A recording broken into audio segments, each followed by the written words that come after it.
Y'all.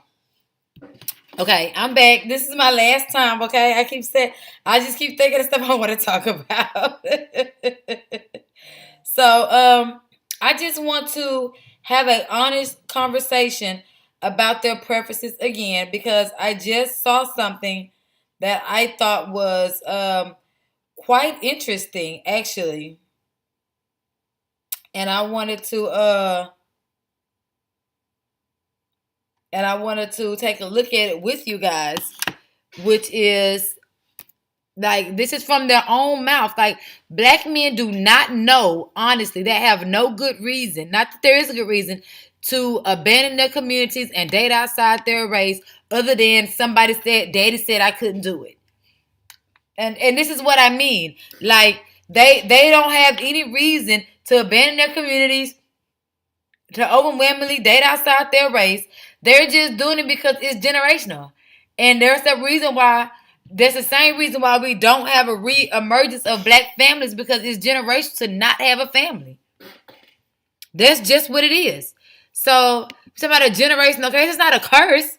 Y'all just don't want no black family. Now, this is Mufasa himself, James Earl Jones, who I didn't even know was married to a white woman. But listen to him stutter and mutter and try to convince himself that he dated this woman because he liked her, or married her because he liked her. Listen to this. Like he was stuttering and muttering so much, as well spoken as they say he is, to where the reporter had to keep starting over and re-ask the questions. Watch this. When you talk about freedom,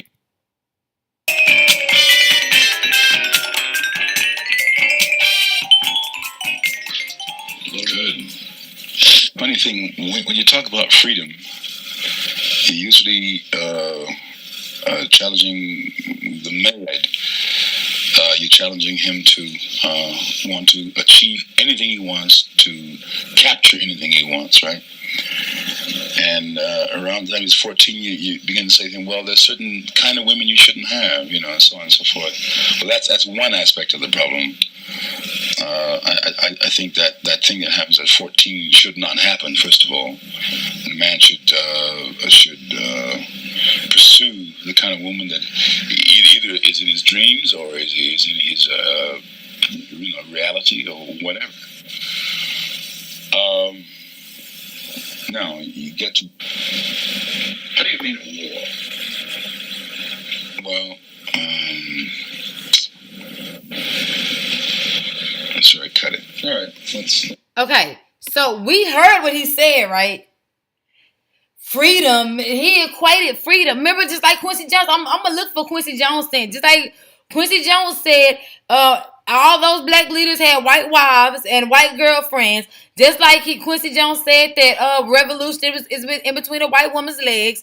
They said we couldn't have them, so we want them even more. They was dying, getting lynched, whistling, blowing at them, trying to sleep with them, fucking them, all this, going to jail for sleeping with them. They was willing to sacrifice it all for them simply because of anti-miscegenation laws said they couldn't do it. Period. This is what he can't even say. Oh, freedom is, to take who you want and be with who you want. What? Not financial freedom, not mental freedom, not like freedom is just about fucking who you want to fuck. Like that's freedom. That's revolution, man. He got so tongue-tied he had to stop talking. Really? Jim, when is the black... And really, his wife could be on the Who They Really Choose video. Black women was killing during this time. During this time, black women was killing. Okay, hair down our backs, ours, because y'all act like y'all don't like weave. Hair down our backs, pearls, diamonds, furs. We was killing during this time. And look at this frumpy. She didn't even have good posture. Are you serious? His posture is better than hers. Girl, sit up. Black man stand today in relation to the black woman, to the white woman, and why? In other words, do black men marry white women because of the nature of some black women today? Well, me sitting here. She's actually not Caucasian. She's a Mongoloid, and then she comes from the Magyar. He said this bitch is a Mongoloid. That's a white Asian. That's a Euro Asian. Are you serious? Let me make sure I'm right about this. Because they say this only. Let me make sure.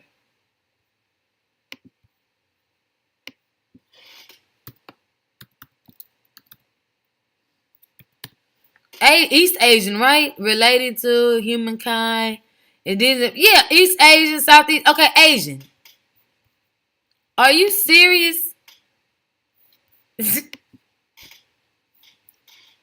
Okay, James. And look at him. Just, and this is Mufasa, y'all. This is Mufasa. I am so disappointed. I want to Scar kill your ass. Strange, right? Right. But she passes as white. Now, I don't particularly care. She couldn't even hold off that ignorant ass lad, but she passes as white. Like, bitch, I am white. And I'm finna take all your black dollars and immerse it in my white ass race. Oh my God, just play. I would, of course, be very interested if people wanted to have intermarriages and were denied that right, though. No. So his concern was they were denied interracial marriages. So that's why you want her, because you were denied her.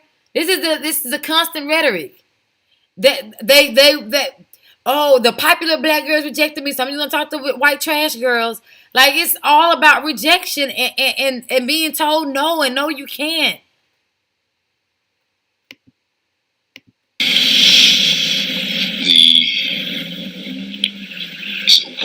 Your question was, what is the... We're going to do it again. We're going to do it again. It's still going up because you...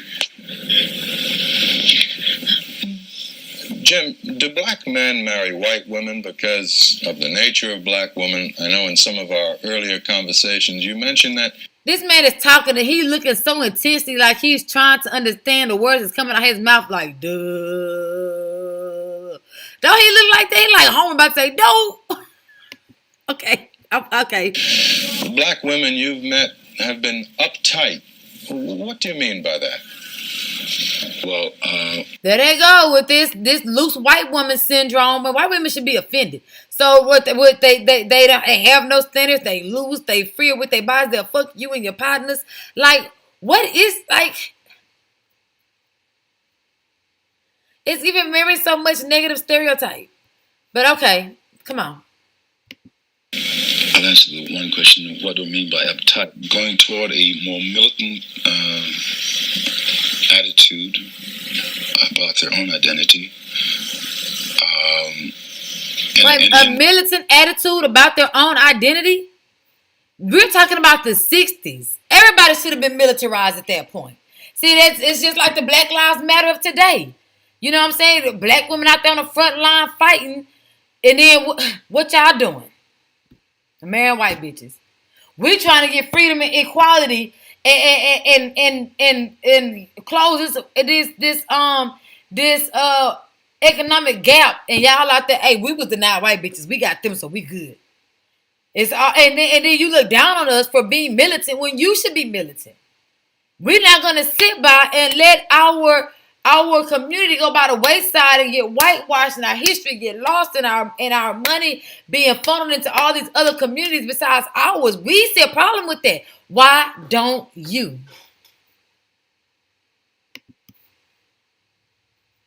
White women don't have that problem. Their men are in the dominant society. But best believe when they were in the process of dominating, them white women was right there with their ass. Hang them, Bob!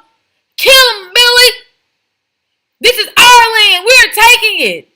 Co-opting your shit, taking your shit. They was in on it, on creating the dominance. White men didn't create that dominance by themselves. Now, granted, when it was time for war, they were masculine enough to let the women and children hide and go off, but they were much supported by their counterpart, by their women. Like I was saying in my other video, I'll give white women a pass like they wasn't part of this the dominance that you see that has taken over America. They were part of the colonization process. But we too uptight because we militant and have standards and want our men to be protective. And come on. White women don't need protecting. They have protectors. Girl. In many ways are way ahead of the black man. Because I don't know why, but this in many ways are way ahead of the black man. Because what do I mean by uptight? Going toward a more militant attitude about their own identity. Our identity. And in many ways are way ahead of the black man. Because I don't know why, but in many ways are replacing the black man. There's a whole...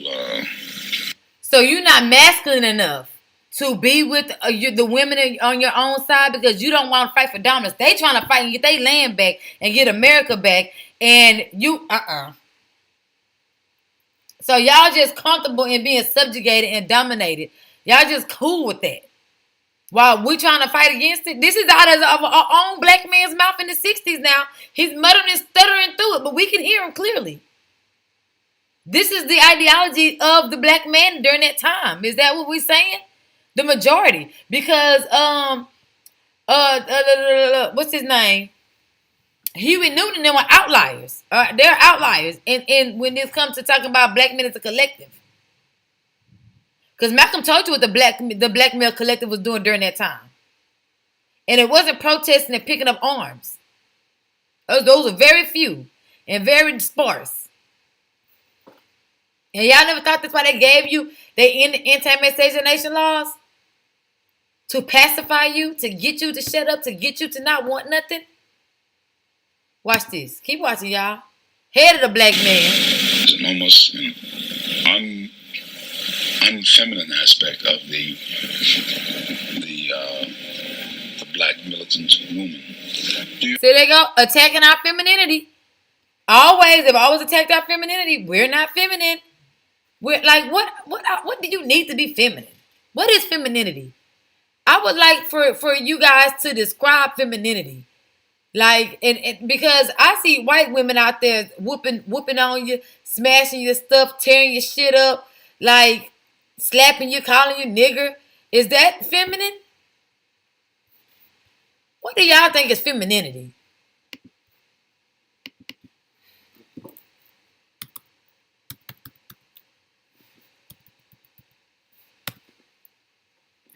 Qualities and attributes regard to the characteristics of woman. Okay, so we have to do feminine, duh.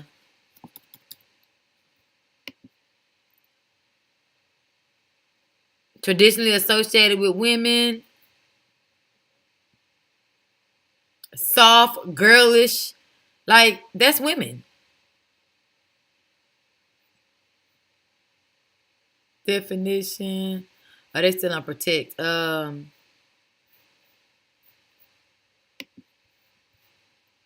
You find that some black women you've known out of your personal experience blame the black man for what happened to them in slavery even today? Of course. If the black man, regardless of the causes, failed to protect her. Now, regardless of the causes, see, they always don't leave out causes. Don't leave out why we were unprotected. Even when you sold us out to those Europeans, and when Tariq the barber, imagine that Tariq should always been sellouts, huh? When Tariq the barber of one of the Moorish kings sold out black women, they sold us out as servants. We were servants to white women. They had to teach them how to bathe and stuff so they could fuck them. We had to clean up the pink pussy so they can dive in it. We had to clean it up. Get the bumps and shit off of it. Like, get all that damn hair and stuff off of it and comb it and comb their hair. Why you think you see a lot of biracial kids, their hair ain't never combed? Well, white women don't believe in combing no hair. They wet that shit, blow dry that shit, and go. As you can tell when a lot of these biracial kids have white mamas, their hair ain't never done. left her in a position where she had to sell herself or. So he's saying that black men abandoned her and left her, but then complained about the militant, independent attitude. By militant, that's what he meant, independent. The attitude of them. But we were abandoned. What are we supposed to do? Cry, moan, and be just as degenerate and derelict as our counterparts? No. We're gonna pick up the pieces. We're gonna what's that saying about the bootstrap?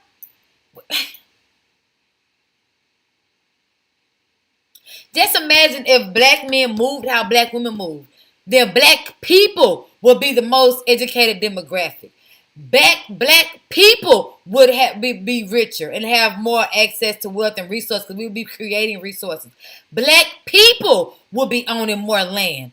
Black people, it would be a surge in black people in entrepreneurship and running businesses, turning small businesses into big businesses. It wouldn't just be the black female. We worked hard. We're carrying the race on our backs. We're working hard to not be this degenerate, poor, classless, uneducated dope fiend that they put black people out there to be. We're fighting against all those stereotypes by ourselves while y'all just leave and go ingratiate yourselves in another culture that don't have those stereotypes about them in the first place. Instead of getting rid of them, the negativity in your own community, you're just gonna go to a community that don't have the negativity and say, fuck this one. That's crazy. This is what he's saying. Listen. Regardless of the causes, failed to protect her, left.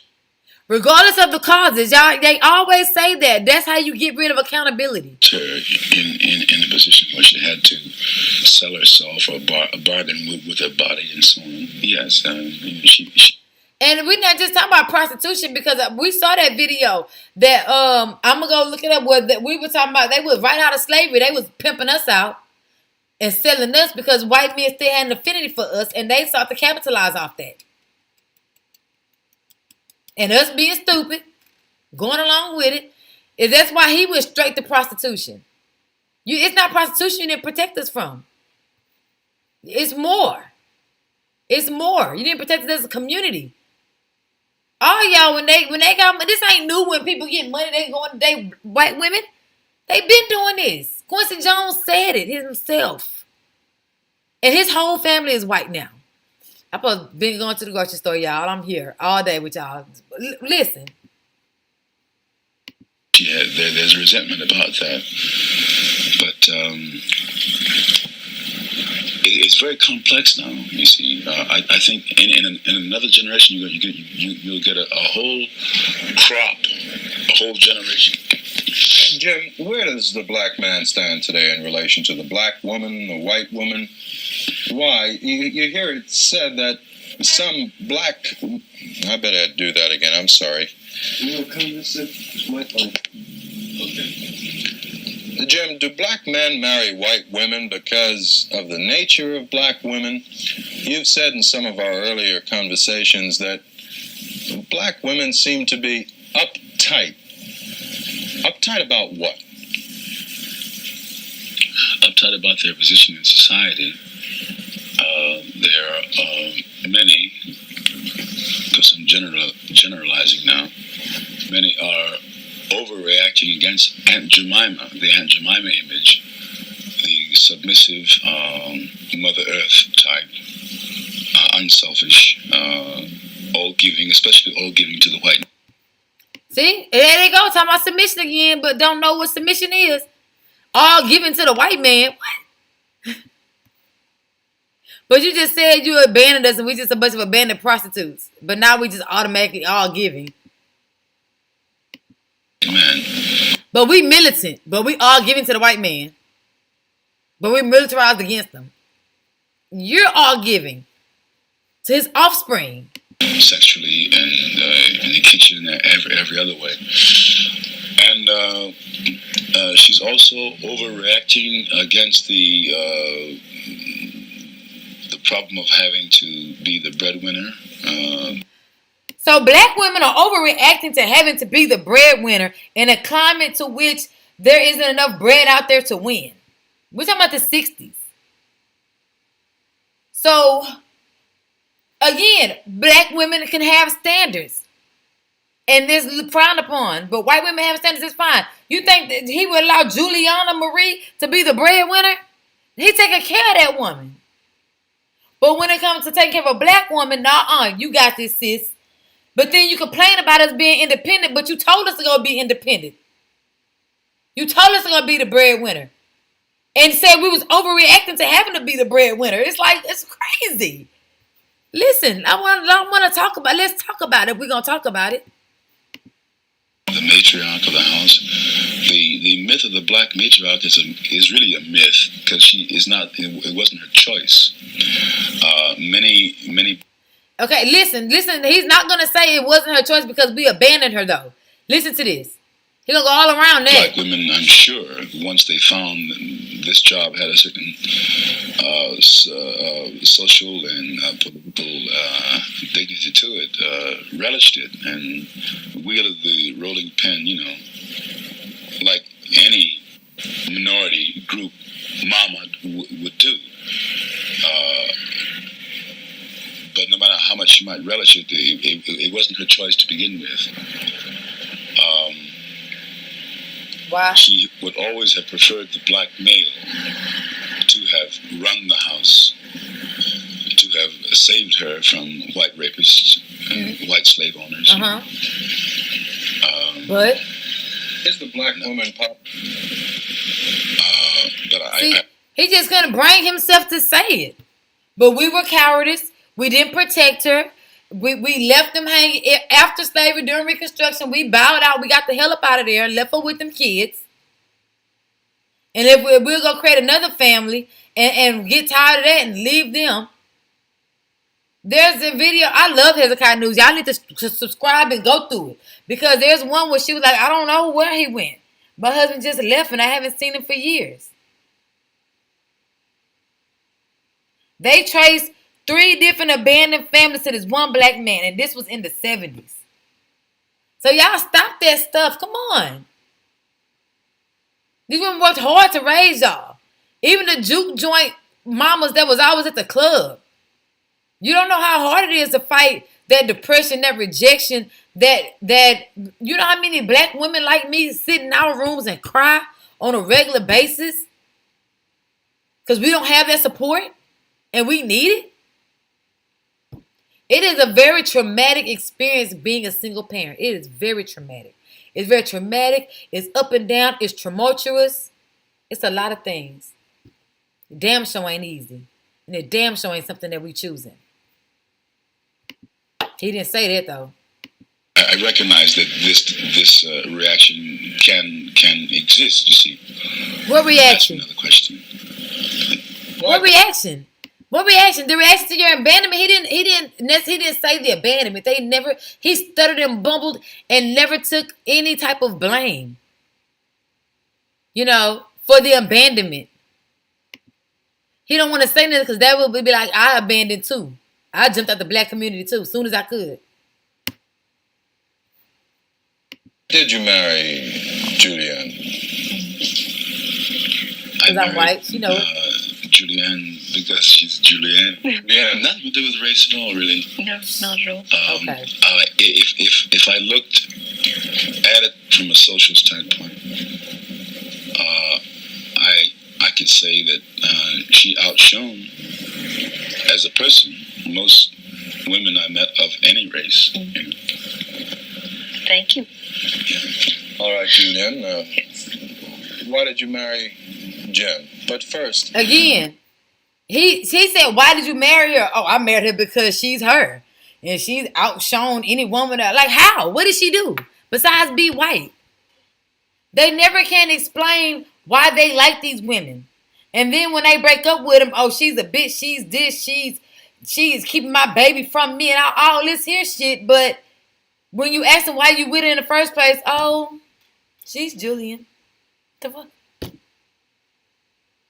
She's kind, she's sweet, she's nice, she's patient. I like the way she ironed my clothes. What is it?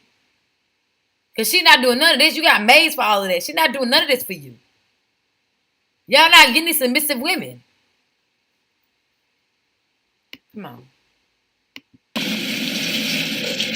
Do you know what Jim means by the uptightness of black women? Oh, yes. You've been in the theater. Well, I've felt it. I've sensed it with almost every black woman that we know, whether they accept me or not. Whether there's always a tolerance, but there's always hostility behind it. I can understand it intellectually. Thank God I didn't have to go through the process that made it occur. I happen to think it's a good thing that they're showing us. So thank God I didn't have to go through the racism and the atrocities that black women have been through, to the point to where that's why they don't like to see interracial coupling, because they know how destructive and demonstrative it's going to be to their community. Thank God I didn't have to go through that. And he's thanking God that she didn't have to go through that either, because he don't have to put in no work to be with her. All she got to do is be white. Now he got to do is be rich. Hostility. I think it's the only thing they can show at the moment. And I think out of the hostility, I think that's a healthy sign. I think out of that. I would love to have heard what else she said. But that's crazy, right? That is crazy, right? I just wanted to throw that up in there. I just wanted y'all to see that. I wanted y'all to see that. This is what they've always said. This is the rhetoric they've always spewed. And 7 kids, 5 baby mamas, and 22 girlfriends, and all of them white. Y'all are crazy. So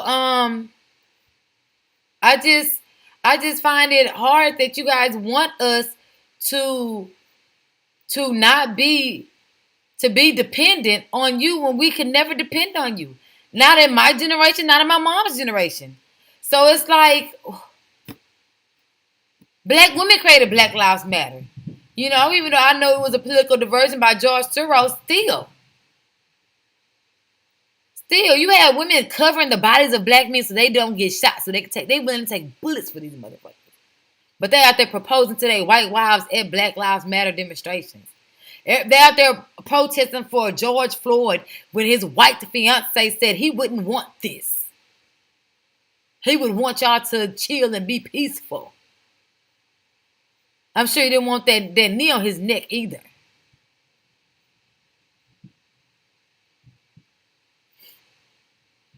So it's like, what do y'all get off at? So that's his preference. Y'all don't know why y'all like him. They don't only like you because y'all do rags and y'all pose the BBC. Even though the average black man is 6 inches, we're not like, let's stop it. Stop it. I've met like 9 or 10 inch in my entire life. Y'all not walking around with just these huge things. You lack passion. You don't know how to tongue kiss, French kiss on necks, and lick bodies, and cause consistent orgasms throughout the sexual pleasure. Y'all depend on that one orgasm to moisten the entire sexual experience. Like, stop it. But then you want to talk down on black women. Like, and black women take the blame for this and blame for this, the blame for that. But what was the catalyst? No one is talking about what started these things. And that is what's important. And it's like black men have to be honest with themselves. It's like it's not no one coming down on you trying to hurt your feelings. There's no reason for you to be so defensive as a people. Y'all are so defensive. Don't be so defensive. You say we're not submissive. Okay, we not, but we're willing to be. Incentivize that submission. I saw a submissive woman growing up, and I know why she was submissive. Because pay the cost to be the boss, bruh. So I just wanted to come on here and show. I thought that was very interesting point of view, where he mumbled and stumbled through his preference. He didn't know why he chose her, why he was with her outside of her whiteness. He didn't even know she was white. He called her a mongoloid, which is literally which is really a nationality, if you ask me, of the nationality of a European. But okay. So I just want to go over that with you guys, and I love you all, and this is blaquespan, and of course I'm out, a mongoloid. She didn't even look Asian. She looks straight European. But okay, child.